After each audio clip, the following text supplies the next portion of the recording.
مفتی صاحب کے YouTube channel کو سبسکرائب کیجئے، مفتی عطاء الرحمن قاسمی۔ بسم اللہ الرحمن الرحیم۔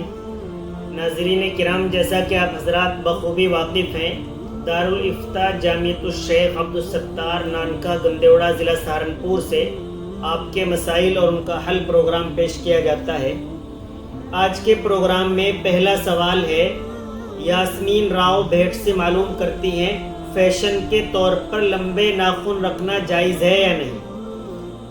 آج کل فیشن کے طور پر لڑکے بھی ناخن بڑھا لیتے ہیں، لیکن لڑکیاں خاص طور سے ناخن بڑا رکھتی ہیں، کوئی ایک یا کچھ زیادہ بھی رکھتی ہیں، یعنی 4-5 انگلیوں کے۔ یہ قطعی طور پر جائز نہیں ہے۔ اللہ تبارک و تعالی نے زندگی گزارنے کا صحیح طریقہ بتایا ہے۔ ناخن کاٹنے کے لیے باقاعدہ ایام مقرر کیے ہیں۔ ایک ہفتے میں ناخن تراشنا مستحب ہے، 15 یوم میں جائز ہے، اور 40 دن سے زیادہ اگر کوئی روکتا ہے ناخن کو تو وہ بالکل قطعی طور پر ناجائز ہے، یہ ناخن بڑھانا نہیں چاہیے۔ جناب چودھری منور حسن صاحب دہلی سے معلوم کرتے ہیں، ایک شخص نے احرام باندھنے سے قبل خوشبو لگائی تھی، اب احرام باندھنے کے بعد بھی خوشبو آ رہی ہے، کیا اس شخص پر دم واجب ہے؟ جی نہیں، اس شخص پر دم واجب نہیں ہوگا۔ جو خوشبو پہلے سے لگائی ہوئی تھی وہ بعد میں آتی رہے، کوئی حرج نہیں، اور احرام سے قبل خوشبو لگانا جائز ہے۔ سہیل احمد گجرات سے معلوم کرتے ہیں، ایک بھائی نے کچھ قرض لیا ہے اور ایک گاڑی رہن کے طور پر رکھی ہے، اور وہ اپنی خوشی سے کہہ رہا ہے کہ آپ اس گاڑی کو استعمال کر سکتے ہیں، کیا قرض خواہ اس گاڑی کو استعمال کر سکتا ہے؟ راہن اجازت دے تب بھی مرتہن رہن رکھی ہوئی چیز، گاڑی یا کوئی اور شے، اس کا استعمال نہیں کر سکتا، اس کے لیے اس کا استعمال جائز نہیں ہے، چاہے وہ اجازت بھی دے۔ محمد گلزار میرٹھ سے معلوم کرتے ہیں، ہندا اور زبیدہ دونوں سگی بہنیں ہیں، دونوں نے ایک دوسرے کے بچے کو دودھ پلایا ہے۔ جن بچوں نے دودھ پیا تھا ان کی شادی الگ مقام پر ہو چکی ہے۔ اب ہندا کے پاس ایک لڑکا ہے اور زبیدہ کے پاس ایک لڑکی ہے، کیا ان دونوں کے درمیان نکاح جائز ہے؟ صورت مسئولہ میں یہ نکاح شرعاً جائز ہے، اس میں کوئی بھی حرج نہیں ہے۔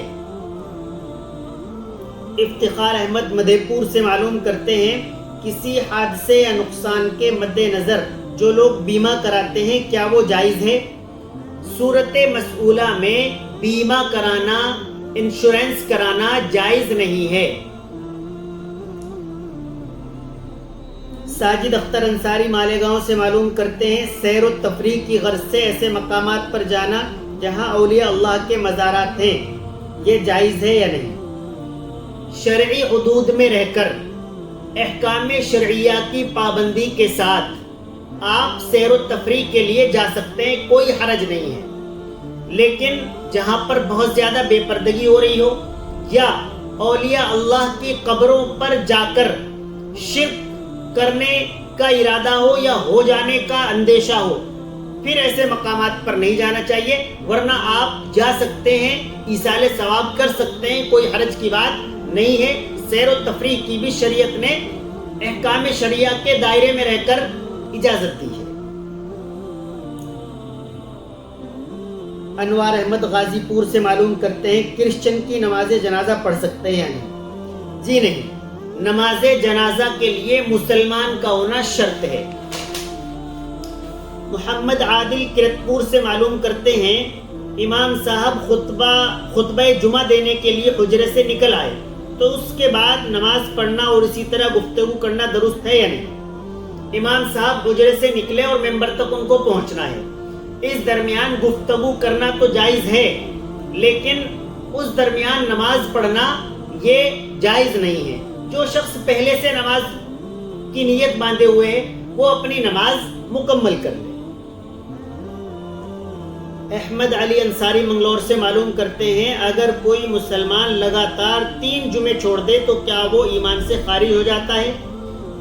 غفلت اور کوتاہی کی وجہ سے جمعے کا چھوڑنا، ایسا شخص فاسق اور فاجر ہے، بہت گنہگار ہے۔ اس کے علاوہ بھی نمازوں کو جان بوجھ کر چھوڑنا یہ بھی گناہ کے اندر شامل ہے، لیکن ایسے لوگوں کو کفار کے اندر شمار نہیں کیا جا سکتا، ان کو کافر نہیں کہا جا سکتا ہے۔ شبیر احمد جے پور سے معلوم کرتے ہیں فرینڈ شپ ڈے منانا، اس پر گفٹ لینا دینا جائز ہے یا نہیں؟